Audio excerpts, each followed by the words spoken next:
Cinema ಮಾಡುತ್ತಿಲ್ಲ, ಧಾರಾವಾಹಿ ಮಾಡುತ್ತಿಲ್ಲ, ಆದರೂ ಮನೆ, ಕಾರು ಖರೀದಿಸಿದ್ದಾರೆ.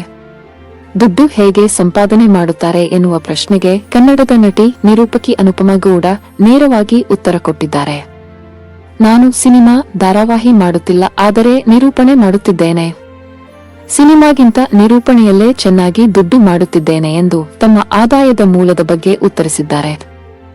ನಿಮ್ಮ ಮನೆಯ 4 ಗೋಡೆಯೊಳಗೆ ನೀವೆಷ್ಟು ಕಷ್ಟಪಡುತ್ತಿದ್ದೀರಾ, ಎಷ್ಟು ಕೆಲಸ ಮಾಡುತ್ತಿದ್ದೀರಾ ನಿಮಗೆ ಗೊತ್ತು. ನನ್ನ ಕೆಲಸದ ಬಗ್ಗೆ ನನಗೆ ಗೊತ್ತಿದೆ.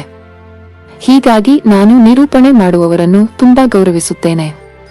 ಒಂದು ದಿನ ಬೆಳಗ್ಗೆ 5 ಗಂಟೆಗೆಯಿಂದ ಮಾರನೇ ದಿನ 5 ಗಂಟೆಯವರೆಗೆ ನಿಲ್ಲುತ್ತೇನೆ.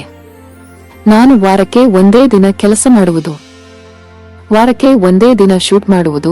ನಾನು ಸಿನಿಮಾದಲ್ಲಿ ಇದ್ದಿದ್ದರೆ ಇಷ್ಟೊಳ್ಳೆ ಸಂಪಾದನೆ ತೆಗೆದುಕೊಂಡು ಈ ರೀತಿಯ ಬದುಕು ಬದುಕಲು ಆಗುತ್ತಿತ್ತೋ ಇಲ್ಲವೋ ಗೊತ್ತಿಲ್ಲ, ಆದರೆ ನಿರೂಪಣೆಯಲ್ಲಿ ಒಳ್ಳೆಯ ಸಂಪಾದನೆ ಇದೆ. ಆದರೆ ಕಾರು ಮತ್ತು ಮನೆ ಒಬ್ಬ ವ್ಯಕ್ತಿಯನ್ನು ಹಾಗೂ ಆತನ ಕೆಲಸವನ್ನು ವ್ಯಾಖ್ಯಾನಿಸುವುದೇ ಇಲ್ಲ ಎಂದು ಹೇಳಿದರು.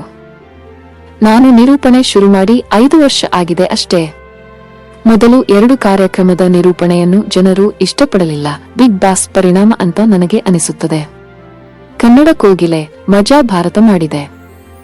ಆಗ ಜನ ತುಂಬಾ ಬೈಯೋರು ನನ್ನನ್ನು. ಅವಳಿಗೆ ನಿಲ್ಲಲು ಬರಲ್ಲ, ಮಾತಾಡೋಕೆ ಬರಲ್ಲ, ನಗಲು ಬರಲ್ಲ, ಧ್ವನಿ ಸರಿಯಿಲ್ಲ, ಅದು ಇದು ಅಂತ ಬೈಯುತ್ತಿದ್ದರು. ಅದಾದ ಮೇಲೆ ನಾನು ಬದಲಾವಣೆ ಮಾಡಿಕೊಳ್ಳುತ್ತಾ ಬಂದೆ.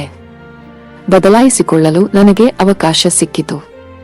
ಎಷ್ಟೋ ಜನರಿಗೆ ಅವಕಾಶನೇ ಸಿಗುವುದಿಲ್ಲ ಎಂದರು. ಜನ ಇನ್ನೂ ನನ್ನ ಇಷ್ಟಪಡುತ್ತಿದ್ದಾರೆ ಎನ್ನುವುದು ತಪ್ಪಾಗುತ್ತದೆ. ಯಾಕೆಂದರೆ ನಾನು ಈಗ ಶುರು ಮಾಡಿರುವುದು.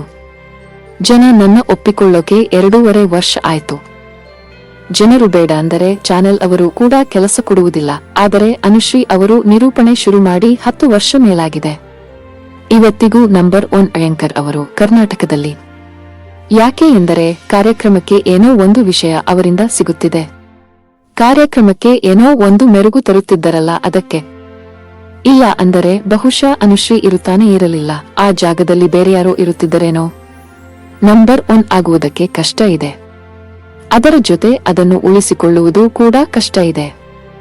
ಅವರ ಶ್ರಮದಿಂದ ಅವರು ಇನ್ನೂ ನಿರೂಪಣೆಯಲ್ಲಿ ಇದ್ದಾರೆ. ಅದನ್ನು ಉಳಿಸಿಕೊಂಡಿದ್ದಾರೆ ಎಂದು ಅನುಶ್ರೀ ಬಗ್ಗೆ ಮೆಚ್ಚುಗೆಯ ಮಾತುಗಳನ್ನಾಡಿದರು.